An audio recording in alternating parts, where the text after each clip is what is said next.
deadbeat brother. I'm 21 years old, and I have an older brother named Dave who has always been a jerk to me. There's only a 1-year gap between us, but he liked to beat me up when we were kids, and he always acted like anything that was mine was also his. He was also somewhat the golden child, which made me miserable. So, no surprise, I moved out at 18.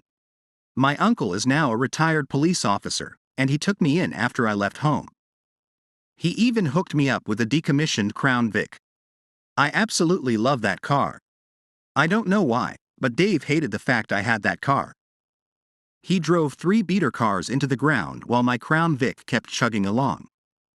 Well, after his 3rd beater finally died when he drove it into a pole, he asked to borrow my car. I had a bad feeling and said I wasn't gonna do that. He called me entitled and said he needed a car to get to work.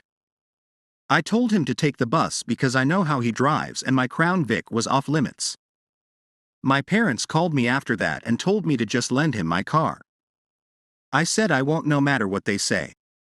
I rely on the car and need it as well since it's my personal transportation. Dave wasn't the only one in the world with a job he needed to get to. My uncle congratulated me for standing up to them and gave me a high five. A few days later when I got off work, the car wasn't where I parked it. I called my brother's cell, but he didn't pick up. Then I called my parents and asked them if he took my car. They denied it. So I said I was gonna call the cops, and then they admitted he'd borrowed it because he needed it.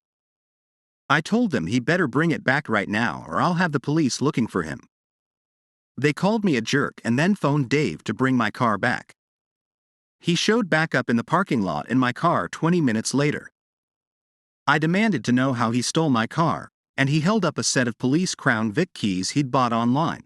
Some were made universal. I told him if he ever stole my car again, I'd have him arrested. Then he had the audacity to ask for a ride home. I told him he made me wait in the December cold after stealing my car, so he could walk. He called me a jackass before I drove away. After that, my uncle installed a tracking device in the car.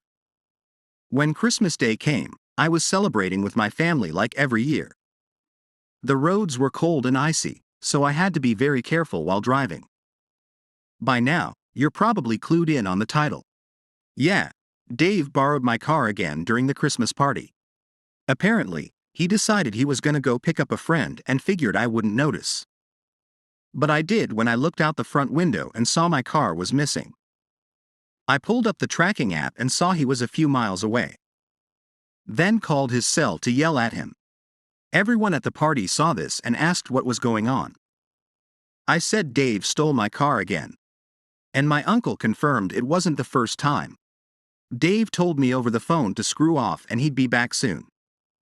I said he better not have been drinking. But he just hung up on me. Well, while I was watching the tracker app, the dot stopped and didn't move for a while. Soon, we got a panicked call from Dave asking for help. He'd crashed the car because he couldn't handle the icy roads and he wasn't used to a rear-wheel drive vehicle. So we piled into my parents' minivan and followed the tracker. We found Dave by the road and my Crown Vic nose deep in a snow-filled ditch.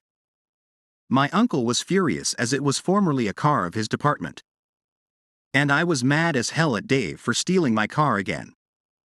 My parents wanted me to let it go. But I said enough was enough and was gonna call the police. Dave begged me not to because he really had been drinking before he set off and would get a DUI. I said he was gonna pay me back for my damned car then or I'd sue him. Well, as luck would have it, the police were already aware of the accident and were driving in to check on the scene. Someone else had called them, I guess.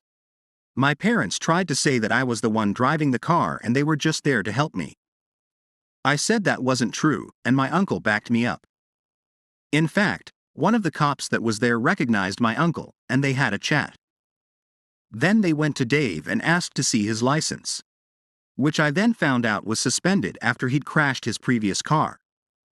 Then they breath tested him. He wound up with cuffs slapped on his wrists while my mother was crying and begging the police not to take him away. But the officer just said that she and my dad could get arrested too for lying to the police. That shut my parents up. And we got back in the minivan. The Christmas party ended early, and my parents drove me and my uncle home since he rode with me. They didn't say much to either of us the whole drive, and just sped away as soon as we were out of their van. They nearly slipped off the road themselves doing that. My brother was let out of jail the next day. And he looked so scared that he was practically crying. The cops there had roughed him up a bit while talking about prison and the stuff they'd seen go on there. Dave had actually pissed himself during that and they let him take a shower. That's when my uncle started cracking up and revealed to us that his friends in the department never filed the DUI and just the charge for the suspended license, which was about a $600 fine. My uncle said he just wanted to teach Dave a lesson. And this would be the one and only time he'd ever get his help. Dave then apologized to me and said he'd pay to have my Crown Vic fixed and would never touch it again. When it got pulled out of the ditch, the front end damage was actually minor. It needs a new front bumper, a headlight, and a grille. The damage was just superficial, thankfully. My parents have pretty much glossed over the whole incident and act like it didn't happen. Dave gave me the extra Crown Vic keys he'd bought online and said this has taught him a lesson he won't soon forget.